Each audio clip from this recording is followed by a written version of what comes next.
명절 특수가 펑펑펑 명절 특수가 터졌다는 이야기죠. 그렇게 되면 디플레이션 공포 없다. 다시 말해서 저물가의 저성장은 이야기하지 마라. 이런 얘기잖아요. 중국에 대한 이야기입니다.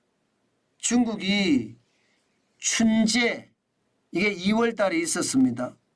춘제를 앞두고 말입니다. 소비자 물가 지수가 시장의 전망치보다 많이 올랐습니다. 플러스 0.7%나 올랐습니다. 이게 1월만 하더라도 마이너스 0.8%였거든요. 2월에 플러스 0.7%입니다. 이렇게 지표가 탁 발표가 되자마자 시장에서는 한결같이 놀랍니다. 지금 한결같이. 아마 우리 시장도 굉장히 많이 놀랄 거예요. 이게 0.7%의 소비자 물가 상승률이라는 것은 중국이 다시 소비하기 시작했다는 뜻이잖아요. 지금 그동안 말입니다. 꽁꽁 얼어붙었던 소비가 이제 다시 늘어나기 시작했다. 이런 뜻으로 받아들이는 거고요. 그것도 말입니다. 시장의 전망치 0.5%나 혹은 0.3%보다 월등하게 많이 올라갔잖아요. 0.7%로. 그러니까 이제 중국에는 디플레이션 공포가 없다. 이제 중국 경제는 다 잘 나갈 거다. 지금 이렇게 얘기하고 있는 겁니다. 야, 저는 이것을 보면서요. 중국이 돈을 엄청 풀었잖아요. 예를 들어서 대표적으로 돈 풀은 게 뭐 MLF라고 이야기하는 중기 유동성 지원 창구. 이거를 통해서 은행들에게 돈을 풀었고요. 또 은행들은요. 직업 준비율을 10%로 최하로 낮추면서 돈을 시장에 많이 뿌렸습니다. 여기에다가 LPR이라고 해서 대출 우대금리도 지금 5년 만기 금리가 3.95%까지 떨어질 정도로 확 떨어지면서 쉽게 말하면 돈 빌려서 집 사라 이렇게 정부가 나섰거든요. 그게 효과를 발휘했다는 뜻이 되는 겁니다. 그러면 중국 경제가 이게 좋아진다는 이야기인가요?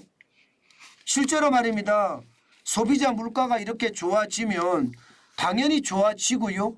여기에다가 수출까지 좋아지고 있습니다. 수출까지 1월, 2월 중국의 수출 증가율이 7.1%입니다. 아, 이거 적지 않습니다. 아니 디플레이션 하면서 저성장의 저물가가 지속이 된다고 하는데 수출까지 늘어나니까 시장에서는 이제 중국이 다시 회복하는 것 아니냐 이런 전망까지 나오고 있습니다. 그렇지만 여러분 진짜 조심하셔야 돼요. 진짜 조심하셔야 돼요. 왜 조심하셔야 되느냐 하면요. 이 생산자 물가를 보면 상황이 다릅니다. 생산자 물가는요. 작년 2020년이죠. 2022년 10월에 마이너스 1.3%로 떨어진 이후로 말입니다. 계속해서 떨어집니다. 2023년 내내 떨어졌고요. 마이너스예요. 그것도요. 2024년에 2월에는요. 1월에 마이너스 2.5%보다가 2월에 마이너스 2.7%로 더 떨어졌습니다.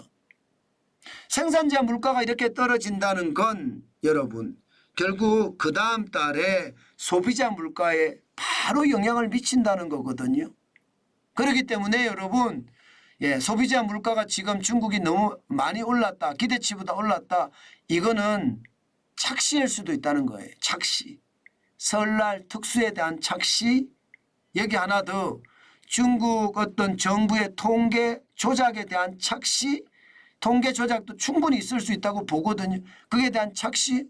왜 제가 통계 조작이 있을 수 있다고 보나 하면 생산자 물가 1월이 마이너스 2.5%였어요. 마이너스 2.5%. 그러면 소비자 물가는 어떻게 될까요, 여러분? 1월이 마이너스 2.5%면 소비자 물가, 2월 소비자 물가는 이게 시장에서 예측한 대로 말입니다. 0.3이나 0.4가 올라갔다면 이해를 하지만 0.7까지 올라가니까 이해를 못하는 거예요. 게다가 말입니다. 이게 일반적인 공식이거든요. 생산자 물가가 떨어지면 그 다음 달 소비자 물가도 떨어진다가 일반적인 공식이에요. 그런데 그렇지 못하니까 갸우뚱갸우뚱 하는 겁니다. 게다가 수출도 7.1% 늘어났다고 이야기하지만 이게 적자 수출 아니냐 이거예요. 적자 수출. 지금까지는 중국 전체 통계에서는요. 흑자로 나옵니다. 무역 흑자가 돼요. 그러나 실제 알리익스프레스나 테무나 쉐인을 통해서 지금 수출하는 것을 보면 저렇게 해서 저게 흑자가 난다고 도대체 이해가 안 될 그런 제품들이 많거든요. 저는 아주 단순하게 말입니다. 중국이 진짜 지표가 좋아졌기 때문에 우리 수출도 굉장히 좋아질 거다. 저는 이렇게까지 확대 발전이 안 됐으면 좋겠습니다. 물론 지표가 좋아진다는 것은 관심을 가지고 경계감을 가지는 것은 좋습니다. 그렇지만 여러분 관심을 가지고 경계감을 가져야 되지 여기에 뭐 투자로 계속해서 나선다는 것 저는 그것은 반대입니다. 왜 반대느냐? 미중 충돌도 끝나지 않았고요. 하늘의 태양은 두 개가 될 수가 없습니다. 어쨌든 미국 입장에서는 중국을 죽여야지 지금 미국이 삽니다. 그런 생각을 가지고 있기 때문에 당장 말입니다. 뭐 최첨단 제품에 대한 충돌이 굉장하잖아요. AI 반도체부터 시작을 해서요. 인공지능, 여기에 반도체, 여기에 전기차 배터리, 요즘은 한 걸음 더 나갔죠. 바이오까지 늘어났어. 바이오까지 갔다가 이제는 인터넷 서비스까지 가고 있습니다. 이런 충돌의 어떤 강도가 점점 세질 거기 때문에 우리는 경계감을 가져야 되고요. 또한 말입니다. 중국의 기술력이 워낙 많이 올라가 있기 때문에 우리 제품에 대한 수요가 그만큼 줄어들 수도 있습니다. 부품에 대한 수요도 줄고요. 중간 제품에 대한 수요도 줄고요. 그래서 우리 수출이 그렇게 막 팍팍 안 늘어날 수도 있습니다. 그렇기 때문에 여러분 중국은 진짜로 직접 투자도 고민을 하셔야 되고 중국 수출이 많은 기업에 대한 어떤 투자도 고민을 하셔야 돼요. 자칫 잘못했다가는 오히려 낭패를 당할 수도 있다. 저는 그런 생각을 진짜 많이 하거든요. 당연하다고 생각합니다. 너무 쉽게 시장을 보는 것은 아니다.